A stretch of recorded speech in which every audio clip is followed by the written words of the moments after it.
নমস্কার, আমি তন্ময়। এই গল্পটির শেষে আপনাদের জন্য থাকবে একটি প্রশ্ন। সঠিক উত্তরদাতাদের নাম আমরা পরবর্তী গল্পে জানিয়ে দেব এবং আগের গল্পের সঠিক উত্তরদাতাদের নাম আমরা এই গল্পের শেষে উল্লেখ করব।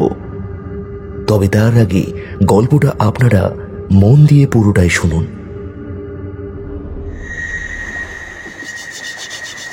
পুকুরে বাসন মাজছিল মালতী।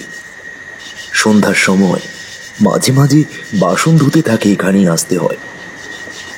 বাড়িতে এতগুলো লোক, তাদের রান্না বান্না, খাওয়া দাওয়া, নানান কাজে বেশ কিছু বাসন ব্যবহার করা হয়। সন্ধ্যার দিকে এখন সে মেজে নিচ্ছে, কারণ বড় বৌদি আর মা মিলে রান্না বান্না করছে। রান্নার পরেই আবার বাসনপত্রগুলো কাজে লাগবে। পুকুরটা বাড়ির পিছনের দিকে, ছোট মতো একটা ঘাট তৈরি করা আছে সেইখানে বসেই এক মনে বাসন মেজে চলেছে মালতী। মাঝে মধ্যে খোলা চুলে বসে গুনগুন করে গান করছিল সে। এমন সময় হঠাৎ করে কি একটা শব্দ শুনতে পায় সে। হুট করে সে চমকে উঠেছিল। আওয়াজটা খানিকটা শিশির মতো শব্দ। মালতীর মনে হলো শব্দটা এলো সামনের দিক থেকে। পুকুরটা বেশি বড় নয়, তবে এখন অন্ধকার নেমেছে। যদিও হ্যারিকেনটা নিয়েই বাসন মাজছিল মালতী, তবু হ্যারিকেনের আলোতে পুকুরের চারপাশটা ভালোভাবে দেখা যায় না। কালো আঁধার ছড়িয়ে রয়েছে, তবে সে কালো আঁধার ভেদ করে সামান্য আলোর হিম্মত হয়নি তাকে পথ দেখিয়ে দেবে। মালতী মনের ভুল ভেবে আবার বাসন মাজায় মন দেয়। গুনগুন করে একটা গানও করছিল সে। ঠিক সেই সময় আবার সেই শব্দটা সে শুনতে পায়। হঠাৎ করে আবার যখন সে শব্দটা শুনতে পেল, তখন যেন তার মনে হলো এই মাত্র জলের মধ্যে কেউ ডুব দিয়েছে। সঙ্গে সঙ্গে সেই শিশির মতো একটা তীব্র শব্দ বেরিয়ে এলো। মালতী আশ্চর্য হয়ে বলল, আশ্চর্য! একটা শব্দ হলো, মনে হচ্ছে জলের দিক থেকেই শব্দটা এলো। কিন্তু এত রাতে জলের দিক থেকে কেউ কি মাছ চুরি করতে এসেছে নাকি? ভূষণের পুকুরে মাছ আছে, এটা তাও আবার ওদের নিজেদের পুকুর। তার বাবা আর দাদা মিলে মাছ চাষ করে। তবে এই বছরে মাছ রাখেনি। তবুও পুকুর থাকলে তাতে মাছ থাকবে, এটাই তো স্বাভাবিক। মালতী হাঁড়ি তুলে নিয়ে পুকুরের চারপাশটা ভালো করে একবার দেখে নেয়। যতদূর তার চোখ পড়ে, কোথাও তেমন কিছু আছে বলে তো তার মনে হচ্ছে না। নিশ্চিন্ত মনে হ্যারিকেনটা আবার নামিয়ে রেখে বাসনটাকে জলের ভিতরে ডোবাতে যাবে, এমন সময় মালতী দেখতে পায় জলের ভিতর থেকে দুটো কালো কুচকুচে হাত যেন বাসনটাকে জলের তলা থেকেই চেপে ধরেছে। এই দৃশ্য দেখে মালতী এতটাই ভয় পেয়ে গিয়েছিল যে সেই সময় চিৎকার করে ওঠার কথাটুকু সে ভাবতে পারেনি। বাসনটাকে শক্ত করে জলের তলা থেকে কে যেন ধরে আছে। মালতী যেন কয়েক সেকেন্ডের জন্য ভয়ে ভোম হয়ে গিয়েছিল। তবে এইবার জলের তলা থেকে হাঁড়িটা টান মারতেই তার সম্বেদ ফিরে এলো। প্রচন্ড একটা চিৎকার যেন মালতীর পেট বেয়ে আস্তে আস্তে গলার কাছ পর্যন্ত উঠে আসছিল। আর মালতী ভালোভাবে বুঝতে পারছিল জলের তলা থেকে দুটো চোখ যেন তাকেই দেখছে। প্রচন্ড ভয়ে আর আতঙ্কে মালতী যে চিৎকার করে উঠতে যাবে, ঠিক তখনই বাসনটাকে ধরে একটা হ্যাঁচকা টান মেরে সেই কালো হাতটা তাকে টেনে নেয় জলের ভিতরে। হুট করে জলে পড়ে যাওয়ায় মালতী প্রথমে ডুবে গিয়েছিল। খানিকটা পরনের শাড়ি এলোমেলো অবস্থায় ছিল, মাথার চুলগুলো সবকিছু মিলিয়ে অবিন্যস্ত অবস্থায় জলে পড়ে যাওয়ায় ও খানিকটা ডুবে যায়। আর তাতে পুকুরের জল নাকের মুখে ঢুকে যায় কিছুটা। তাড়াতাড়ি সাঁতার কেটে উপরে ওঠার চেষ্টা করে মালতী। সে গ্রামের মেয়ে, তাছাড়া মালতীর সাহস অনেক বেশি। সাঁতার কেটে উপরের দিকে বেশ খানিকটা উঠে এসেছে, ঠিক এমন সময় সে একেবারে অবাক হয়ে যায়। মালতী ঘাটের কাছে ছিল, তবে এইটুকু সময়ের মধ্যে সে পুকুরের মাঝামাঝি চলে গেল কি করে? তখন হঠাৎ করে তার মনে পড়ে গেল তার বাবা এক সময় বলতো, বলি, সন্ধ্যার পর পুকুরে বাসন ধুতে যাস, সঙ্গে বৌদি না হলে মাকে সঙ্গে নিয়ে যাবি ঘাটে, একা একা যাবি না। সন্ধ্যের পর ভালো না জায়গাটা, তাছাড়া পুকুরের আশেপাশে জঙ্গল, কোথাও কিছু বিপদ আপদ হয়ে গেলে। আরে বাবা, তুমি এত চিন্তা করো কেন?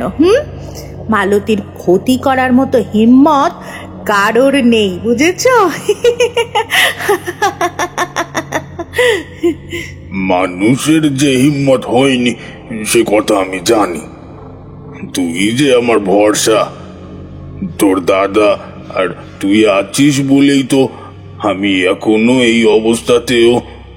মালতীর বাবার একটা চোখ কি করে যেন খারাপ হয়ে গেছে। কোন এক গাছের কষ পড়েছিল ছোটবেলায়, তখন অনেক চেষ্টা করা হয়েছিল তার চোখকে সারানোর জন্য। একবার তার বাবার চোখের দৃষ্টি ফিরেও এসেছিল, তবে আবার চলে যায়। ডাক্তার, কবিরাজ সবকিছু দেখানো হয়েছে, হাতে মাদুলি, গলায় তাবিজ সবকিছু জড়ানো হয়েছে, তবে কিছুতেই কিছু হয়নি। তারপর যখন মালতীর মায়ের সঙ্গে তার বিয়ে হলো, তখন তাবিজ, কবজ, ওষুধপত্র সবকিছু ছেড়ে ছুড়ে একটা চোখ বন্ধ অবস্থাতেই সে সংসার চালাতে শুরু করলো।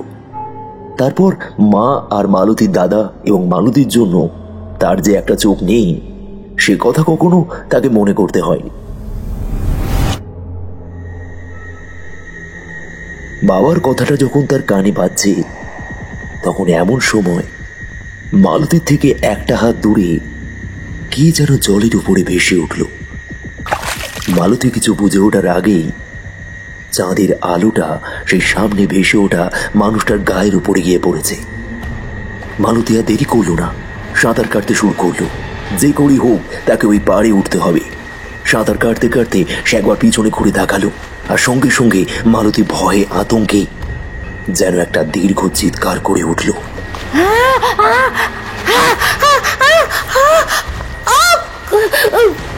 মালতী দুটো পা যেন জলের তলা থেকে কেউ একজন টেনে ধরেছিল, তাই তার চিৎকারটা জলের ভিতরে গিয়ে ঢুকল। কিন্তু ডুবে যাওয়ার আগে মালতী দেখতে পেয়েছিল তার থেকে মাত্র এক হাত দূরে জলের ওপর সাঁতার কেটে পাহাড়ের দিকে একটু একটু করে এগিয়ে যাচ্ছে অন্য কেউ নয়, সে নিজেই।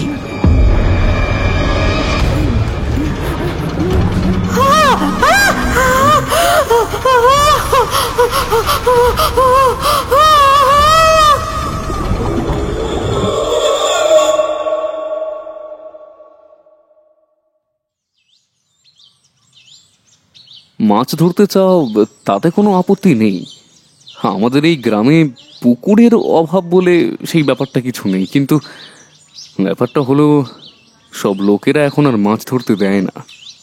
আরে আগে লোকজন বড় ভালো ছিল, পুকুরে মাছ চাষ করলেও দুটো মাছ কেউ ছিপ দিয়ে ধরবে তাতে তারা আপত্তি করতো না। এখন মানুষের মুখে সবসময় কেমন যেন একটা হিংসে। কথাটা ভুল বলিসনি ভূষণ ভাই, আমাদের শহরেও কি পুকুর নেই? সবই আছে রে, তবে পুকুরের চারপাশে কাঁটাতারের বেড়া দিয়ে ঘেরা। তারপর পুকুরের জলে মাছ ধরা তো দূরের কথা, সে পুকুরে নামার পর্যন্ত উপায় নেই। আসলে মানুষ সেই মাটি থেকে শুরু করে, জল থেকে শুরু করে, এমনকি গাছপালাও পর্যন্ত ওই সব কিছু টাকা কামানোর ধান্দায় কাজে লাগাচ্ছে। শালা মাঝে মধ্যে বড্ড রাগ হয় জানিস তো। ছেলেপুলের দল একটু ছিপ নিয়ে দুটো মাছ ধরে কোথায় আনন্দ করব, কিংবা ওই খোলা মাঠে খেলাধুলা করব, কিংবা ওই ছোট বড় গাছের তলায় দল বেঁধে লুকোচুরি খেলবো না। আমাদের ছোটোবেলাটা তো এইভাবেই কেটেছে বল। আর এখন যাও না যাও, খোলা মাঠ পড়ে থাকতে দেখলেই কে সেখানে শালা বিল্ডিং তুলতে পারে সেই ধান্দায় পড়ে আছে। আর এই পুকুর ভরাট করে যদি একবার শক্ত জমি তৈরি করে ফেলতে পারে, তাহলে সরকারেরও ক্ষমতা নেই সেই জমি থেকে তাদের উদ্ধার করে। আর আর কাকেই বা তুমি কি বলবে, শালা গোটা সরকারেই তো এই সমস্ত শয়তান মানুষগুলো দিয়ে ভরে আছে। বিকাশের রাগ হওয়ার অন্য একটা কারণ আছে। একটা চাকরির ব্যবস্থা সে করেছিল, সরকারি চাকরি। অনেক কষ্ট করে রিটেন এবং বাকি পরীক্ষায় পাশ করার পর একটা ইন্টারভিউতে গিয়ে সেই অফিসে একটা লোক তার কাছ থেকে ঘুষ চেয়েছিল। কোন রকমে ঢোকার জন্য 2 লক্ষ টাকা ঘুষ দিয়েছিল সে, কিন্তু কিভাবে যেন তার চাকরিটা বাতিল হয়ে যায় এবং সেই টাকা বিকাশ আর ফেরত পায়নি। আর তারপর থেকেই সরকারের উপর বিকাশের রাগ অনেক বেশি। যদিও বিকাশ মিথ্যে কথা বলেনি, সে গ্রামে ঘুরতে এসেছিল কয়েকদিনের জন্য এবং সে ভূষণের সঙ্গে কথায় কথায় মাছ ধরার কথা বলতেই ভূষণ এইবার তাকে বলল, সব পুকুর যে এমন তা কিন্তু নয়, তবে একটা পুকুর আছে, কিন্তু সেখানে মাছ আছে কিনা বলতে পারবো না। মালতীদের ওই পুকুরটা শুনেছি নাকি মানে বড় বদনাম আর কি। বদনাম? কিসের বদনাম? ঠিক বলতে পারবো না, তবে ওই পুকুরে অনেক বছর আগে আমাদের গ্রামের হরিহর একবার মাছ ধরতে গিয়েছিল, ফিরেও এসেছিল ঠিকঠাক, মানে কোনো সমস্যা হয়নি, কিন্তু তার 3 দিনের মধ্যেই হরিহর আত্মহত্যা করে। ভূষণের কথা শুনে বিকাশের মনে একটু সন্দেহ ফুটে উঠল, যেন কিছু একটা মনে করার চেষ্টা করছে সে। ভূষণের বাড়ির বারান্দার কাছে পা মিলে বসেছিল তারা দুজনেই।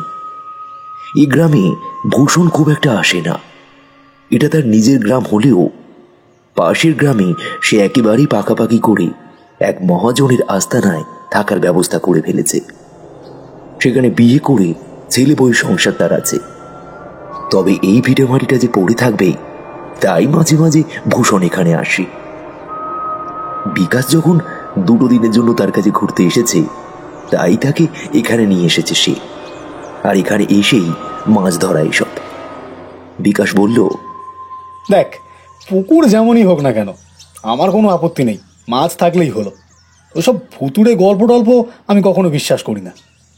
না রে, সে ব্যাপার নয়, ওই পুকুরে কোনো একটা সমস্যা আছে, না হলে হরিহরের মতো অত ভালো একটা মানুষ আত্মহত্যা করার কোনো কারণ ছিল না। অথচ ওই পুকুর থেকে মাছ ধরে আসার 3 দিনের মধ্যেই হরিহর গলায় ফাঁস লাগিয়ে আত্মহত্যা করলো। তাছাড়া মালতীও শুনেছিলাম গলায় ফাঁস লাগিয়ে নাকি আত্মহত্যা করেছিল। এইসব কতদিন আগের কথা? মালতীরা যখন ওই বাড়িতে থাকতো, তা মনে কর আজ থেকে 40 বছর আগের কথা। তারপরে মালতী মারা যাওয়ার পর তার বাবা মা তার ছেলের সঙ্গে এখান থেকে অন্যত্র চলে যায়। জমি জমা বাড়ি বিক্রি করার চেষ্টা করেছিল, তবে তাতে শুধুমাত্র ধানের জমিটুকুই বিক্রি হয়েছিল, বাড়িটা বিক্রি হয়নি। ওই পুরনো বাড়ি ভিটামাটি হয়ে পড়ে আছে। তাছাড়া আমাদের গ্রামে তো মাঝে মাঝে বন্যা হয়, তাই এইদিকে লোকজন থাকতে চায় না, উল্টে লোক এখান থেকে চলে যেতে চায়। আর ওই হরিহরের ব্যাপারটা? সে তো বছর 10 আগের কথা। বিকাশ মনে মনে হিসেব করে বুঝতে পারে 40 বছর আর 10 বছর, তার মাঝেও বোধহয় কিছু হয়ে থাকবে। কিন্তু এইসব কথা সে বিশ্বাস করে না। আজকের দিনটা এখানে থেকে কাল সকালে ফিরে যাওয়ার কথা তার। আর দেরি নয়, আজকের মধ্যে মাছ ধরা যাবতীয় জিনিসপত্র জোগাড় করে মাছ ধরতে পারলেই হয়। ওইসব ভেবে তার কোনো লাভ নেই। বিকাশ বলল, আচ্ছা বাদ দে, মাছ ধরবো কি করে সেটা বল। তা ছিপের জোগান আমি করে দিচ্ছি, কিন্তু আমি তোর সঙ্গে বসতে পারবো না, তোকে একাই যেতে হবে। পুকুর আমি দেখিয়ে দেবো, তোর মনে যদি সাহস থাকে তাহলে একাই যা, আর যদি মনে সাহস না হয় তাহলে আজকের দিনটা গ্রামে ঘুরে কাল সকালে আমার সঙ্গে ফিরে চল। সাহসের কথাটা শুনে বিকাশ যেন চমকে উঠল। একটু ধুনমনো করছিল, কিন্তু এই কথাটা শুনে সে আর কিছুই মানতে পারল না। কিছুক্ষণের মধ্যেই ছিপ জোগাড় করে ভূষণ বিকাশকে নিয়ে মালতীদের পুকুরের কাছে তাকে দিয়ে আসলো। তখন ভরা দুপুর।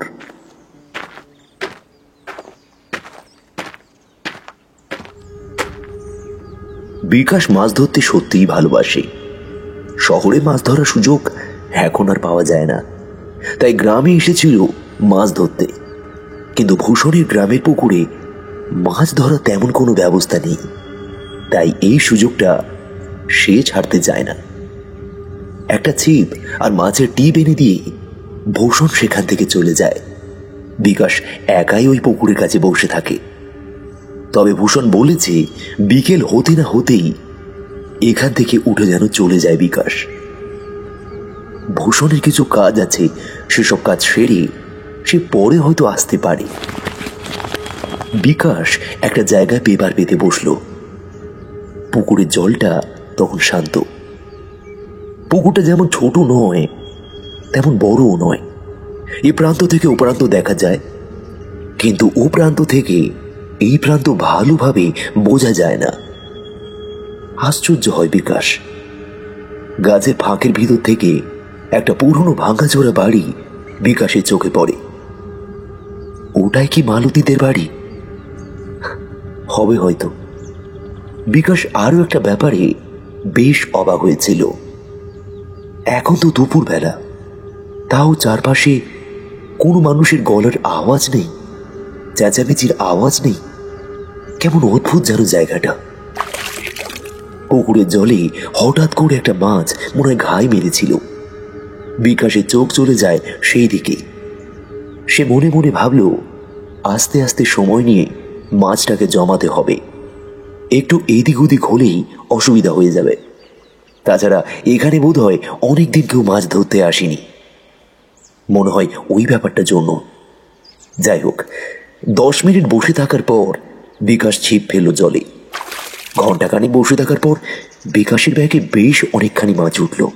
তেলাপিয়া, রূপচাঁদ, মাঝারি আকারে রুই মাছ, বড় একটা পাকস ট্যাংরাও। এতেই হয়ে যাওয়ার কথা, কিন্তু বিকাশের লোভ তখন আরো বেড়ে গেছে। মাছগুলো কেমন যেন একটা হলদে এবং একটু মোটা মোটা।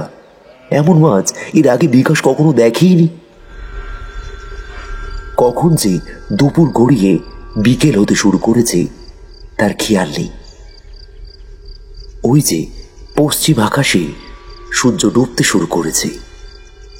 এমন সময় হুট করে বিকাশের মনে পড়ে গেল ভূষণের কথাটা। সূর্য ডুবে গেলে এখানে একদম থাকবি না, জায়গাটা অন্ধকার হয়ে গেলে কিন্তু বিপদ আছে। বিকাশ উঠতে যাবে এমন সময় বেশ বড় সড়ো একটা মাছ তার ছিপে বেঁধে গেল। সেটাই সে তোলার চেষ্টা করছিল, কিন্তু মাছটাও নাচুর বান্দা, সেও কোনো মতে উঠবে না। এদিকে বিকাশও ছাড়বে না। প্রচন্ড টানে যেন বিকাশকে টানতে টানতে জলের দিকে নিয়ে যাওয়ার চেষ্টা করছে মাছটা। বিকাশও কোনো রকমের সামনের গাছটাকে টেনে ধরে এক হাত দিয়ে ছিপটাকে টেনে ধরে রাখে এবং সে তার শরীরের জোর দিয়ে মাছটাকে উপরে তুলে আনতে চায়। এই সময় যদি বড়শিটা ভেঙে যেত কিংবা সুতো ছিঁড়ে যেত তাহলে হয়তো আলাদা ব্যাপার ছিল, কিন্তু কোনো অদ্ভুত উপায় সেটাও হয় না। কখন যেন আকাশে কালো মেঘ জমে টিপ টিপ করে বৃষ্টি পড়তে শুরু করেছে। সূর্য পশ্চিম আকাশে ঢলে পড়েছে। একটা মেঘ আস্তে আস্তে ঘিরে ফেলছে সমগ্র আকাশটাকে, এবং সেই সাথে মালতীদের পুকুরটার উপরে যেন কালো ছায়ার পরত আস্তে আস্তে নামতে শুরু করেছে। বিকাশের সেদিকে কোনো খেয়াল নেই। সে দাঁতে দাঁত চেপে বলতে থাকে, আমার হাত থেকে পালিয়ে যাবে এত সহজে? ছিপ যদি ভেঙে না যায় তাহলে আজ তোকে আমি তুলবই। এটা বিকাশ, বুঝলি? অন্য কেউ নয়। মাছ ধরার বাবা রে আমি, মাছ ধরার বাবা। ঠিক তখনই জলের উপরে মাছটার লেজটা দেখা যায়। একটা প্রবল ঝটকায় লেজটা জল থেকে উঠে এসে আবার নেমে যায় নিচে। বিকাশের চোখ দুটো ধক ধক করে ওঠে। অন্তত 1 হাতের থেকে বেশি লম্বা মাছটা। এই মাছ বড়শি দিয়ে তো ওঠার কথা নয়। মাছটা যা বড় তা কোনো মতে বিকাশ তুলতেও পারছে না, সে টেনেই যাচ্ছে খালি। তবে বড়শির টানাটানিতে ক্লান্ত হতে হতে বিকাশের কপাল থেকে নেমে আসে ঘাম। গোটা শরীর যেন অবসন্ন হয়ে আসতে শুরু করে, কিন্তু ছিপটা হাত থেকে ছাড়তে পারে না সে। ততক্ষণে অন্ধকার নেমে আসে। চারপাশে প্রবল একটা আঁধার যেন বিকাশকে জড়িয়ে ফেলেছে তার চারপাশের বাঁধনে।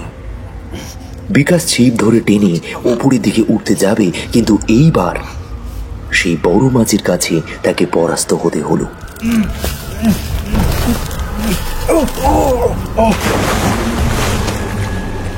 একে এই আগাছা, তারপর জলের ধার বরাবর সবুজ গাছের জঙ্গল রয়েছে। সেই লতা পাতাগুলোর ওপরে বিকাশ উল্টে পড়ে যায় জলের ভিতরে। বিকাশের কোমর থেকে নিচের বাকি অংশটা জলের ওপরে রয়েছে, কিন্তু কোমরের ওপর থেকে মাথাটা ঢুকে গিয়েছে জলের ভিতরে। আকস্মিক এই ঘটনায় বিকাশের দম বন্ধ হয়ে গিয়েছিল। সে চেষ্টা করলো সেইখান থেকে বের হতে, কিন্তু সামনে নিজের হাত দিয়ে মাটির তলায় কিছু যে একটা ধরবে, কিন্তু বিকাশ যেন অবাক হয়ে গেল। তার দুটো হাতেই কোনো কিছু ঠেকছে না, কিন্তু সে একদম পড়েছে জলের পাড়ে, অথচ সেইখানে হাত দেওয়ার মতন কিছুই নেই। তবুও সে অনেক কষ্টে সেখান থেকে বের হয়।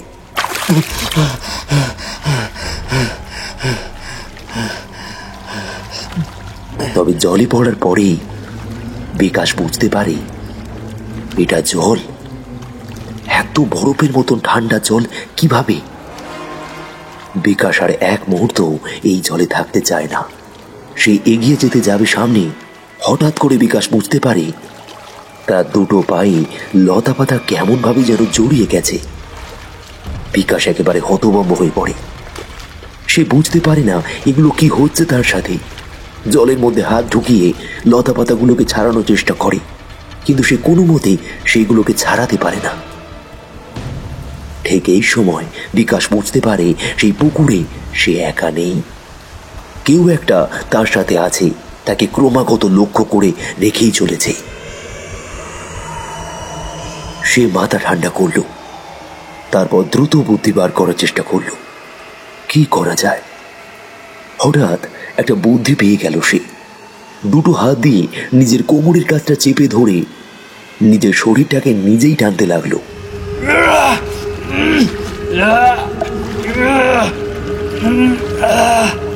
নিচের দিকে ছটপটানি করতে করতে একসময় লতা পাতাগুলো ছেড়ে গেল তার পা থেকে। আর ঠিক তখনই বিকাশ দেখল যে এক্ষুনি সে যেখানে দাঁড়িয়ে লতা পাতাটা ছাড়ানোর চেষ্টা করছিল এবং সেটা ছাড়াতেও সক্ষম হলো। তারপর হঠাৎ করে সে পুকুরের এই পাড়ে এলো কিভাবে? তার উপর চারপাশের অন্ধকার দিকে সে তো একেবারে চমকে উঠেছিল। আশ্চর্য, এত তাড়াতাড়ি অন্ধকার হলো কিভাবে? বিকাশ ভালো করে বুঝতে পেরেছে সে সাক্ষাৎ গোলক ধাঁধার মধ্যে পড়েছে। কিছু তো একটা রহস্য আছে এখানে। ভূষণটা থাকলে ভালো হতো। সত্যি এবার তার ভয় লাগছে। এখন তাকে ওই পারে সাঁতার কেটে যেতে হবে।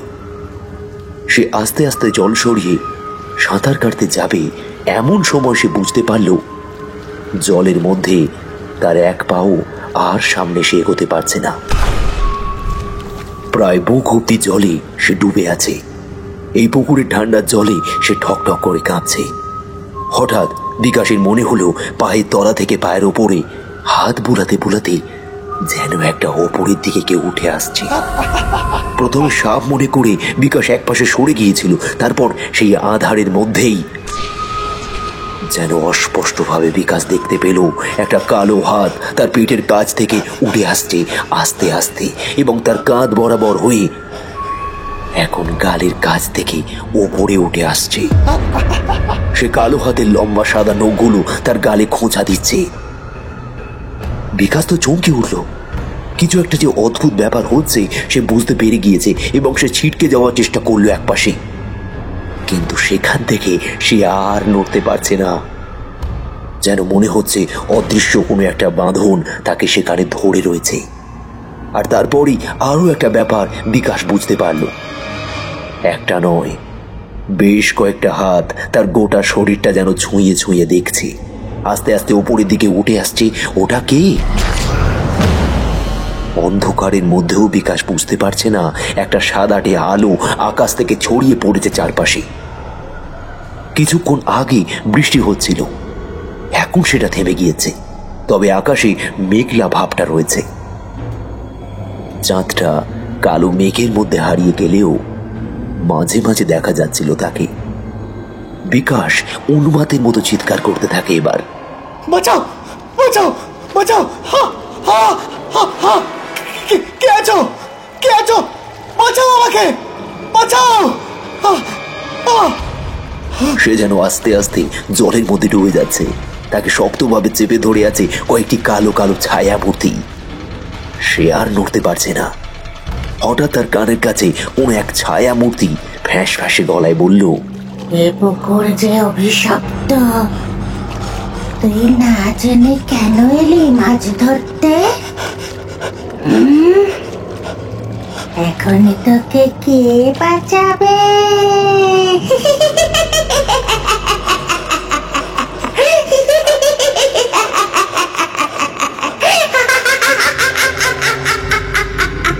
বিকাশ শুধু সেই নারী মূর্তির কণ্ঠস্বরটা শুনল, কিন্তু কিচ্ছু করতে পারল না।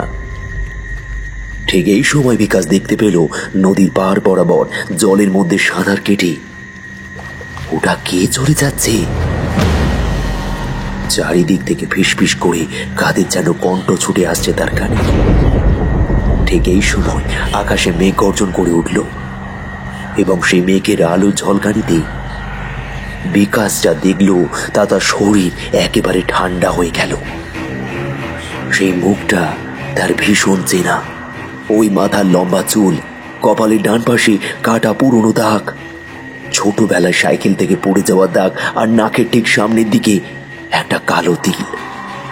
এই মুখটাকে বিকাশ খুব ভালোভাবে চিনি। বিকাশকে দেখে সেই ছায়া মূর্তি খলখল করে হেসে উঠল।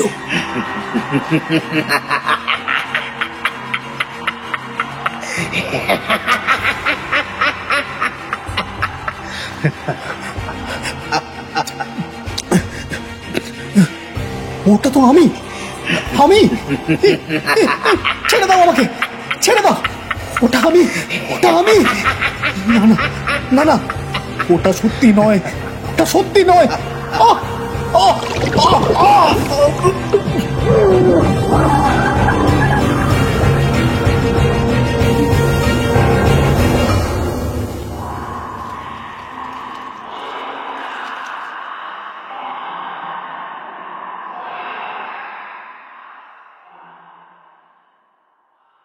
একটা কালো হাত বিকাশের মুখটাকে চেপে ধরল, আর তারপর অনেকগুলো হাত একসঙ্গে তাকে টানতে টানতে নিয়ে গেল জলের তলায়, সেই ঠান্ডা জলের মাঝখানে।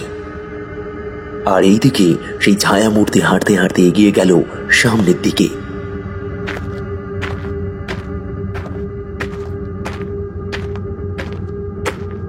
বিকাশের আসতে দেরি হচ্ছে দেখে একটু চিন্তায় পড়ে গিয়েছিল ভূষণ। তাই নিজেই মালতীদের ওই পুকুর পাড়ের দিকে এগোচ্ছিল। ঠিক তখনই দেখতে পেল বিকাশ হাঁটতে হাঁটতে এগিয়ে আসছে তার দিকে। এক হাতে ছিপ আর ব্যাগ, তার মধ্যে আবার মাছ লাফাচ্ছে, আর এক হাতে টর্চ। ভূষণ একটু কঠিন গলায় বলল, তুই কি পাগল নাকি? কতবার করে তোকে বললাম অন্ধকার নামলে পুকুরের কাছে যাবি না, জায়গাটা ভালো না। তারপরও শুনলি না। আমার কাজ হতে না হয় একটু দেরি হয়েছে, তো তাড়াতাড়ি চলে আসবি না?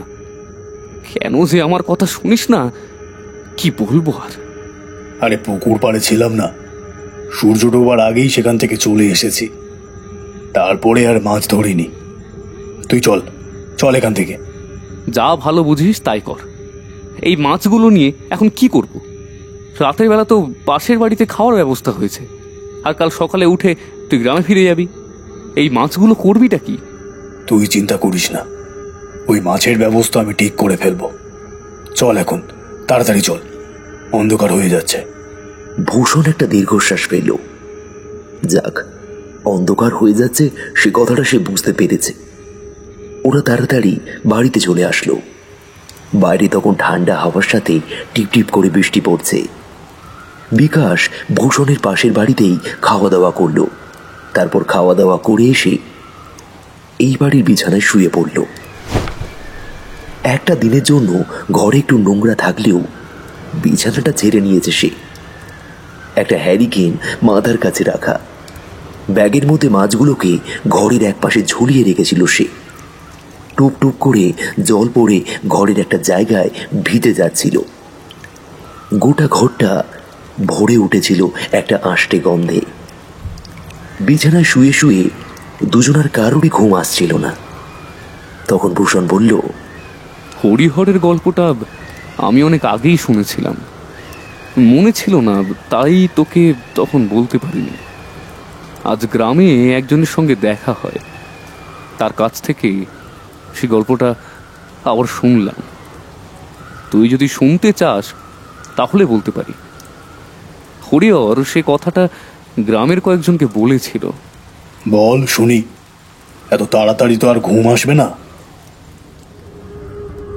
মালতী মারা যাওয়ার পর ওই বাড়িটা ফাঁকা হয়ে যায়।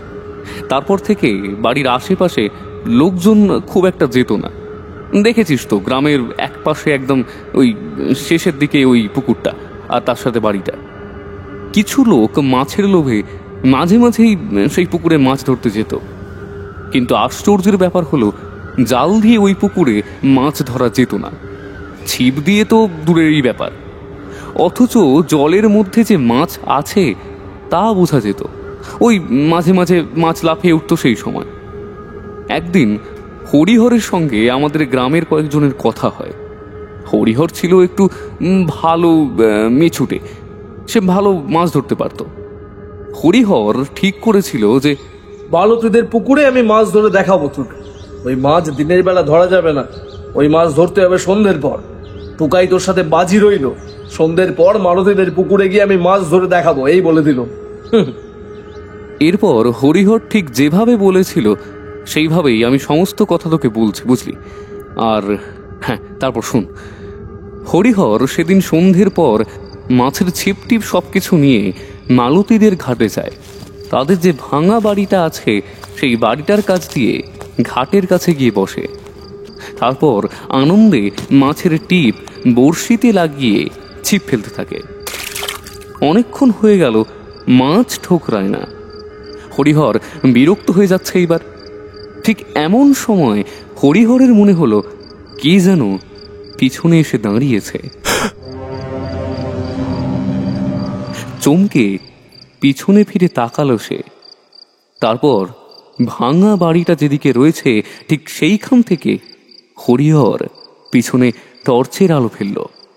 না, কেউ কোথাও নেই। অথচ মালতীদের ভাঙা বাড়ির পিছনের দিকে খিড়কির পুকুরে আসার দরজাটা সামান্য ফাঁকা হয়ে আছে, যেন এইমাত্র কেউ সেই দরজাটা খুলে বাইরে বেরিয়ে এসেছে। হরিহর চমকে উঠল। কি হলো? মালতীদের বাড়িতে কেউ থাকে না, সে তো অনেক বছর হয়ে গেছে। তাহলে কি কোনো চোর ডাকাতের বাস হলো নাকি? দরজাটা খুলে কে বেরোলো? ধুর, আহা, এইসব ভেবে আমার কি, যেটা করতে এসেছে সেটাই করিব। হরিহর মাছ ধরায় মন দিল। অনেকক্ষণ ধরে ছিপ পেতে রাখার পরে এইবার কিন্তু মাছ ঠোকরাতে শুরু করলো। ঠোকরাতে ঠোকরাতে একসময় ফাতনাটা টুপ করে ডুবে যেতেই হরিহর সাথে সাথেই হাত দিয়ে হ্যাঁচকা টান মারল। ছটফট করতে করতে উঠে এলো একটা তেলাপিয়া মাছ। মাছটাকে পাশের জালে রেখে আবার ছিপ ফেলতে যাবে, এমন সময় হরিহরের মনে হলো তার ঠিক ঘাড়ের পিছনের কাছটায় একজন শব্দ, কেউ যেন চাপা পায়ে তার পিছনে এসে তার মাছ ধরা দেখছে। হরিহর পেছনের দিকে ঘুরতে পারল না। একটা ঠান্ডা নিঃশ্বাস তার ঘাড়ের কাছে এসে পড়েছে। পিছনের দিকে ঘুরলে যে কাউকে দেখতে পাবে সেটা তো নিশ্চিত, কিন্তু হরিহরের মনে হলো চাঁদের অল্প আলোয় জলের স্বচ্ছতার মাঝে তার ছায়াটা যেখানে পড়েছে ঠিক তার পিছনে আরেকটা ছায়া দেখা যাচ্ছে, কিন্তু সেই ছায়াটা ছোট নয়। দুটো মানুষ একজন অপরজনের উপরে দাঁড়ালে ঠিক যত বড় ছায়া হবে ঠিক তেমন একটা ছায়া যেন হরিহরের পিছনে এসে দাঁড়িয়েছে। তার কাঁধের উপর থেকে ঝুঁকে সামনের দিকে তাকিয়ে রয়েছে। হরিহর সাহসী, কিন্তু এমন ঘটনা দেখলে যে কারোর বুকের ভিতর থেকে সাহস পর্যন্ত উড়ে যায়। হরিহরের বুকের ভেতর থেকেও সাহসটা উড়ে গেল। সে প্রাণপণে শক্তি অর্জন করে ঝট করে পিছনে তাকিয়ে দেখল, না, কেউ কোথাও নেই। তারপরে সামনে ঘুরতে যাবে এমন সময় দেখতে পেল মালতীদের ভাঙা ঘরের খিড়কির দরজাটা এখন বন্ধ। যেন কেউ একটু আগে বেরিয়েছিল, আবার সে ভিতরে ঢুকে পড়েছে। তারপর হরিহর অনেকক্ষণ চুপ করে বসে রইল, কিন্তু এখানে ভয় পেলে বিপদ আছে, তাই আবার সামনের দিকে তাকালো। মনে মনে বোধহয় ভগবানের নাম করতে করতে ছিপটা ফেলেছিল, আর মাছ উঠল। বড় সাইজের রুই মাছ উঠল। এইবার মাছ উঠতে উঠতে মনের ভয়টা ভুলে হরিহর আবার মাছ ধরায় মন দিয়েছে।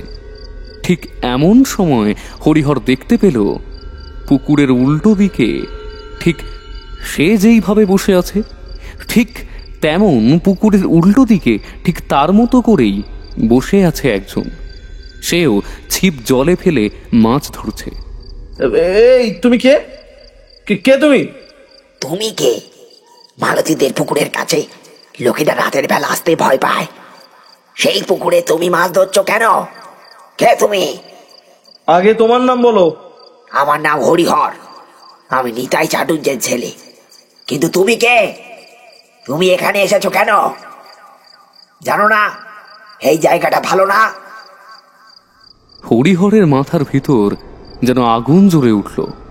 আরে নিতাই চাটুর্য তো তার বাবা, কিন্তু তার বাবার নাম নিয়ে কে তার সঙ্গে এমন মস্করা করছে? হাতের ছিপটা ফেলে দিয়ে সে উঠে দাঁড়ালো। তারপর রেগে উঠে বলল, কে রে হারামজাদা, আমার সঙ্গে মস্করা করছিস? তুই জানিস না আমি কে? একবার আমার হাতের কাছে পড়লে না ঠ্যাং ছিঁড়ে ফেলবো একেবারে, জানিস? ওপারে দাঁড়িয়ে থাকা সেই ছায়ামূর্তিটা হেসে উঠল। তারপর বলল,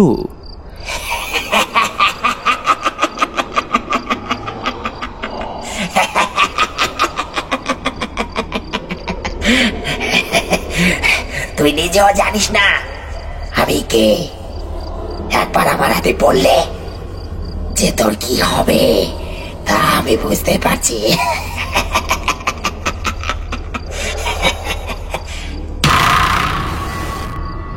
এতটুকুতেই যদি সমস্ত ব্যাপারটা শেষ হয়ে যেত তাহলে হয়তো হরিহরের এমন ভয় হতো না।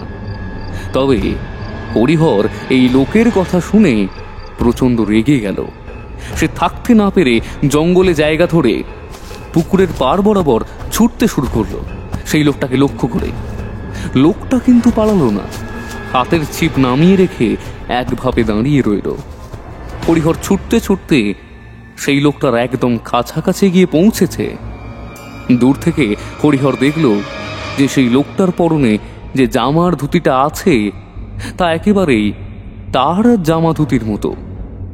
লোকটা যখন মাত্র 4 পা দূরে, তখন লোকটা একটা অদ্ভুত কাণ্ড করল। অদ্ভুতভাবে হেসে উঠল, আর হরিহর তখনই দেখতে পেল লোকটার মুখের ভেতরে 32টা নয়, যেন 32,000 কিংবা তার থেকেও বেশি দাঁত। তার চোখটা মরা মাছের মতো সাদা ফ্যাকাশে, সেই চোখের মধ্যে মণি নেই। তার গোটা শরীর থেকে আঁশড়ে গন্ধ ভেসে এলো, এবং সঙ্গে সঙ্গেই সে দেরি না করে ছুটে গিয়ে লাফিয়ে পড়ল জলে। দৃশ্যটা দেখে হরিহর অবাক হয়েছিল। অনেকক্ষণ সেখানে চুপ করে দাঁড়িয়ে রইল। মানুষের যতই নিঃশ্বাস থাকুক না কেন, এতক্ষণ ধরে কোনো মানুষই জলের নিচে থাকতে পারে না। অথচ কোনো দিক থেকেই সে ওঠেনি। হরিহর পুকুরের চারপাশ ঘুরে ঘুরে দেখছে, কোথাও কেউ নেই। সেদিন হরিহর খুব ভয় পেয়েছিল, তারপরেই সে সেখান থেকে পালিয়ে এসেছিল। এরপর 3 দিন তার শরীর খারাপ ছিল, তার মধ্যে সেই গল্প শুনিয়েছিল। তারপর কেন যে ও আত্মহত্যা করলো তা আমি বলতে পারবো না।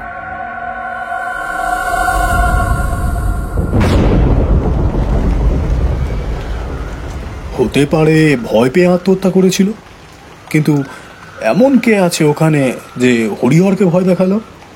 আর ওই হরিহর যার দিকে ছুটে গিয়েছিল সেই বা জলে ঝাঁপ মারলো কেন? তোকে মাছ ধরতে পাঠিয়ে দেওয়ার পরেও আমার কিন্তু ভীষণ ভয় করছিল রে বিকাশ। বারবার মনে হচ্ছিল কোনো বিপদ না হয়ে যায়। আচ্ছা, মানে তুই কি সত্যি সত্যি কিছু দেখিসনি? সত্যি কথা যদি বলি তাহলে কিছু একটা দেখেছিলাম, তবে জলের মধ্যে দেখেছিলাম। বিকাশের কথা শুনে ভূষণ যেন একেবারে চমকে ওঠে, বিছানা ছেড়ে একেবারে উঠে বসে পড়ে। তারপর হ্যারিকেনটা বাড়িয়ে দিয়ে বিকাশের মুখের দিকে তাকায়। বিকাশ নিজের হাতটা চোখের উপরে ধরে রয়েছে। সে যেন ঘুমানোর চেষ্টা করতে করতে বলছে, আমিও মালতীর পুকুরের কাছেই মাছ ধরতে গেছিলাম। বৃষ্টি হচ্ছিল, বৃষ্টির মাঝে আগাছার কাছে চুপ করে বসে মাছ ধরছি। বেশ কয়েকটা মাছ পেয়েছি, অথচ চুপ করে বসে মাছ ধরতে হচ্ছে।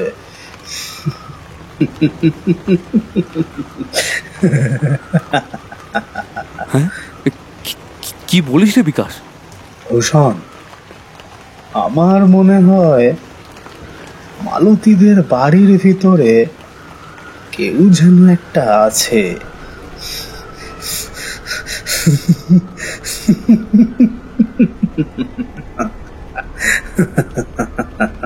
সর্বনাশ! মালতীর বাড়ির ভিতরে কে আছে?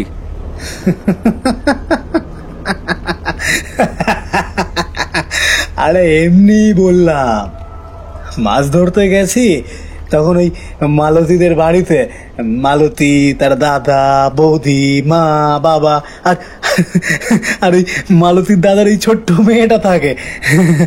তারা সবাই তো আমায় দেখবে। হ্যাঁ, তাই তাই লুকিয়ে লুকিয়ে মাছ ধরছি। কি বলছিস তুই? আমি তো কিছুই বুঝতে পারছি না। কি আবল তাবল বকছিস? হ্যাঁ, আরে তুই নিজেই ভুলে গিয়েছিস। আচ্ছা আচ্ছা আচ্ছা, শোন শোন শোন, তোকে বলি এবার ঘটনাটা। অনেকক্ষণ ধরে মাছ ধরার পর আস্তে আস্তে বিকেল পেরিয়ে সন্ধে নামতে শুরু করলো। তখন তখন অনেক মাছ পেয়েছি। মনে মনে ভাবলাম এই যথেষ্ট, আর দরকার নেই, এইটুকুতেই হয়ে যাবে। তারপর মাছের ব্যাগটা তুলে নিয়েছি। সেখান থেকে চলে আসতে যাব, এমন সময় দেখতে পেলাম পুকুরের পাড় বরাবর ওপাশ থেকে কি যেন হেঁটে আসছে আমার দিকে। ও হ্যাঁ, শোন না শোন না, একটা একটা হেভি মাছ আমার ছিপে এসেছিল। হ্যাঁ, কিন্তু কিন্তু আমি ধরতেই পারিনি। হুমড়িকে জলে পড়ে গেছি। তাহলে বাপ মাছটার গায়ে কি শক্তি! আর আচ্ছা শোন শোন, যাই হোক, ওই লোকটাকে দেখে আমি তো চমকে উঠলাম। আমি তো ভেবেছি ওই মালতীদের পরিবারেরই কেউ হবে, কিন্তু না, বিদ্যুতের চমকের আলোতে তাকে আমি যখন দেখলাম তখন তো আমি কেঁপে উঠেছিলাম। জানিস, সেও কি অদ্ভুত দৃষ্টিতে আমার দিকে তাকিয়ে রয়েছে, আমিও তাকিয়ে আছি তার দিকে। সে আমাকে হাঁক দিয়ে বলল, তোমার সাহস তো কম নয়, তুমি ওদের ধরলে কেন? ওদের এখান থেকে নিয়ে যেতে তুমি পারবে না। দিয়ে দাও বলছি, দিয়ে দাও, ওদের সবাইকে জলে ছেড়ে দাও। আমি এবার বেশ রেগে উঠলাম।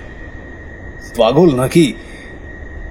লোকটার মাথায় লম্বা চুল, মুখে লম্বা সাদা ফ্যাকাশে দাড়ি, খালি গা, পরনে একটা কাপড় জড়িয়ে রাখা, গোটা শরীর থেকে টপ টপ করে জল পড়ছে। আমি বললাম, তুমি কি পুকুর পাহারা দিচ্ছ নাকি? আরে সরে যাও, এত কষ্ট করে মাছ ধরেছি, আর উনি বলে কিনা মাছগুলো নাকি ছেড়ে দেব।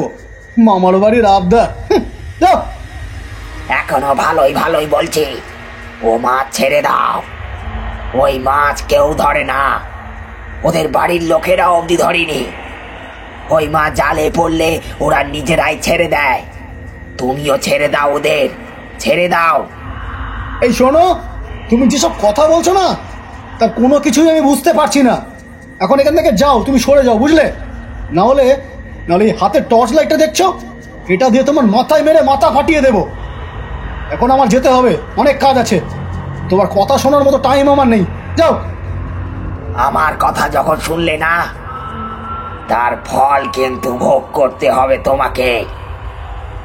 ওদের নিয়ে তুমি পুকুরের সীমানা ছেড়ে বাইরে বেরোতে পারবে না। দেখো তোমার কি হয়। হ্যাঁ,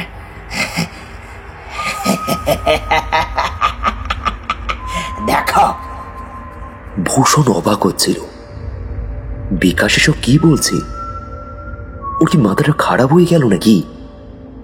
তারপরেই তার মনে পড়ে গেল বিকাশ বানিয়ে বানিয়ে অনেক কিছুই বলে, কারণ সে তো ভূতের গল্প লেখে, তাই বানিয়ে বানিয়ে কাহিনী ভালোই বলতে পারে সে।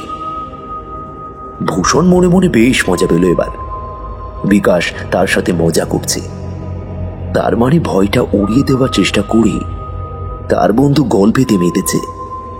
অবশ্য শুনতে মন্দ লাগছে না, শোনাই যাক না গল্পটা কেমন হয়। এমনি তো ঘুম তো আজ আসবে না।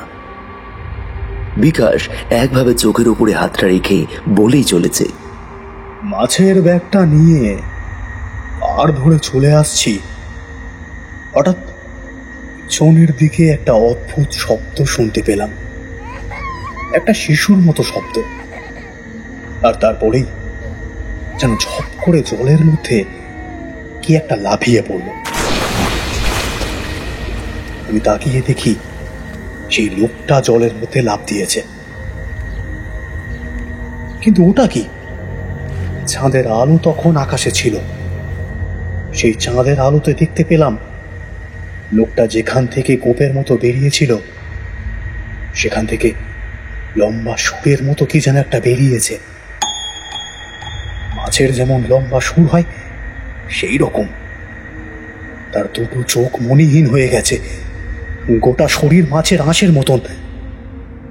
মাথার চুলগুলো মাছের আঁশের মতন শরীরের সঙ্গে লেপ্টে আছে। লোকটার মুখটা হাঁ করা, সেই মুখের ভিতরে অজস্র দাঁত। এইসব দেখতে দেখতে হঠাৎ করেই আমার মনে হলো আমি কখন এই পারে চলে এসেছি, মানে পুকুরের ওই পারে। সাঁতার কেটে আবার ওইদিকে যেতে যাব, ঠিক তখনই আমার পাটা জলের তলা থেকে কারা যেন চেপে ধরে রেখে দিয়েছে, এবং আস্তে আস্তে সেই হাতগুলো ওপরের দিকে উঠে আসছে। একটা দুটো হাত কিন্তু নয়, প্রায় বেশ কয়েকটা হাত। আমি চিৎকার করছি, কিন্তু কেউ নেই সেখানে। সেই হাতগুলো আমাকে একেবারে জলের তলায় নিয়ে যাবেই। আমি বাঁচবার চেষ্টা করছি ঠিকই, কিন্তু সেই সময় ওই লোকটা দেখি জল থেকে উঠল। তারপর আমার দিকে তাকিয়ে খলখল করে হেসে উঠল।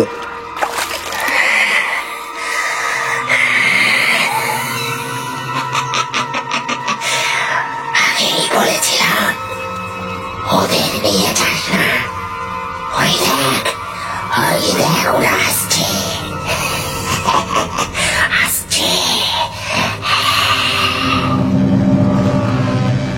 আমি তার কথা মতো পেছনের দিকে তাকাবার চেষ্টা করলাম, কিন্তু পারলাম না। তবে জলের আওয়াজে বুঝতে পারলাম কারা যেন তাড়াতাড়ি এগিয়ে আসছে আমার দিকে। সামনে আসতেই বুঝতে পারলাম কালো কালো ছায়ামূর্তিরা আমাকে পুরো ঘিরে ফেলেছে। আর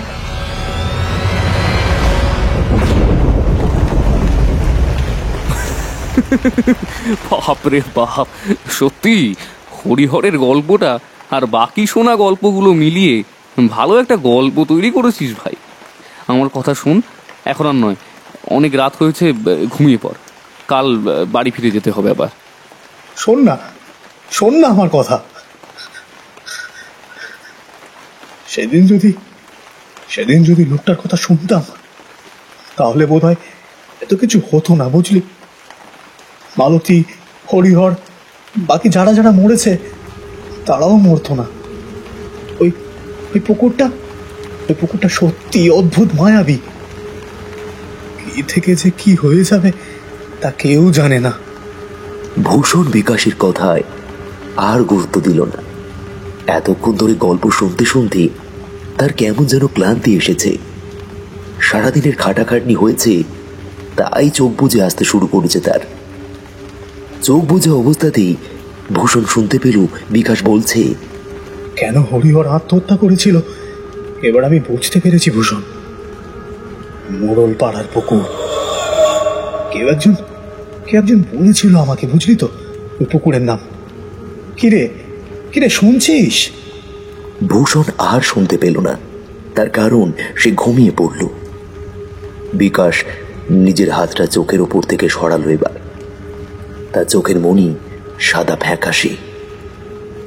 গোটা শরীরটা তার কেমন যেন হতে শুরু করেছে।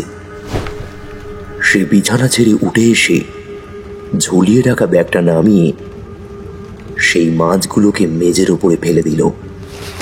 তারপর তাদের গায়ে হাত বোলাতে বোলাতেই দেখা গেল যে ঘরের ভিতরে মাছের বদলে আরো 3-4টে ছায়ামূর্তি আস্তে আস্তে উঠতে শুরু করেছে।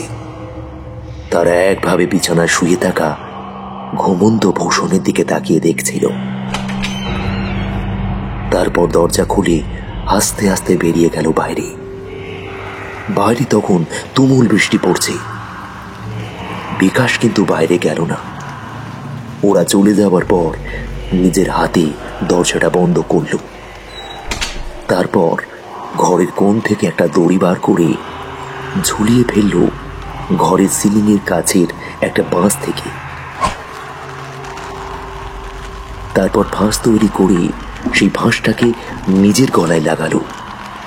কাঠের চেয়ারটাকে পায়ের একটা ধাক্কায় এক পাশে ফেলে দেওয়ার সঙ্গে সঙ্গেই তার গোটা শরীরটা ঝুলে পড়ল। চেয়ারটা পড়ার শব্দতেই ভূষণের ঘুমটা ভেঙে গিয়েছিল।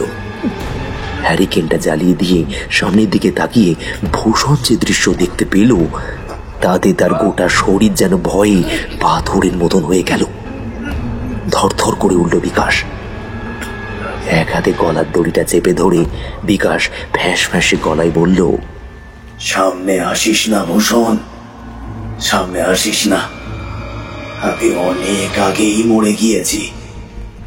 শুধু আমার শরীরটাই বাকি আছে। আমিও হরিহরের মতো চলে গেলাম ভাই। মোড়ল পাড়ার পুকুরে ভুল করেও আর কেউ যাস না। যে ভুলটা আমি করেছি এবং আমার সাথে সাথে আরো অনেকেই।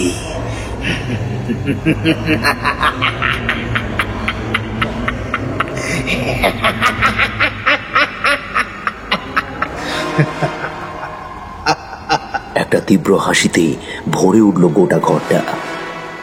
ভূষণ পাথরের মতো তাকিয়ে দেখতে লাগলো বিকাশের দিকে। সে একটু একটু করে ঢলে পড়ছে মৃত্যুর কোলে।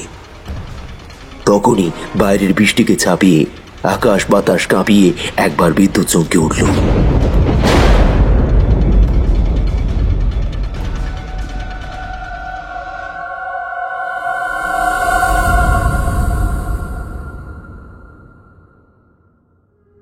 আজ আপনাদের জন্য যে প্রশ্নটি রয়েছে সেটি হলো, হরিহর কোন পুকুরে মাছ ধরতে গিয়েছিল? সঠিক উত্তরদাতাদের নাম আমরা পরবর্তী গল্পে উল্লেখ করব। তবে যারা উত্তর দেবেন তারা তাদের নাম ও কোথায় থেকে আমাদের গল্প শুনছেন তা কমেন্ট করে নিশ্চয়ই জানাবেন। ঝড়ের রাতে সোনাখালীর মাঠের গল্পটিতে যারা সঠিক উত্তর দিয়েছেন তাদের নাম: বজবজ কলকাতা থেকে রাজু মান্না, দক্ষিণ 24 পরগনা জেলায় ভাঙড় থেকে হেমন্ত মণ্ডল ও তার ছেলে সার্থক মণ্ডল। হাওড়া সাঁতরাগাছি থেকে বলেছে মিঠুন চক্রবর্তী। সোদপুর থেকে ধৃতি আচার্য। বারুইপুর থেকে শঙ্কর মণ্ডল ও তার মেয়ে পূজা মণ্ডল। অসংখ্য ধন্যবাদ আপনাদের। এছাড়াও আরও অনেকেই কমেন্ট করেছেন, কিন্তু তারা তাদের পরিচয় ঠিকভাবে দেয়নি। শুনছিলেন আজকের গল্প ধূমকেতুর লেখা ঝড়ের রাতে নরকপুরে। আজ গল্প পাঠে ছিল তন্ময়। বিভিন্ন চরিত্রে ছিল সুমন, সৌম, দিব্যেন্দু ও সুমনা। পোস্টার ডিজাইন করেছেন দীপক। সাউন্ড ডিজাইন ও এডিটিংয়ে তন্ময়। আর হ্যাঁ, গল্পটি কেমন লাগলো তা কমেন্ট করে নিশ্চয়ই জানাবেন। ভালো লাগলে একটা লাইক করে দেবেন এবং আরও নতুন নতুন নানান ধরনের গল্প শুনতে চাইলে আমাদের চ্যানেলটিকে সাবস্ক্রাইব করে বেল বাটনটি অল সেট করে নেবেন। ভালো থাকবেন, ধন্যবাদ।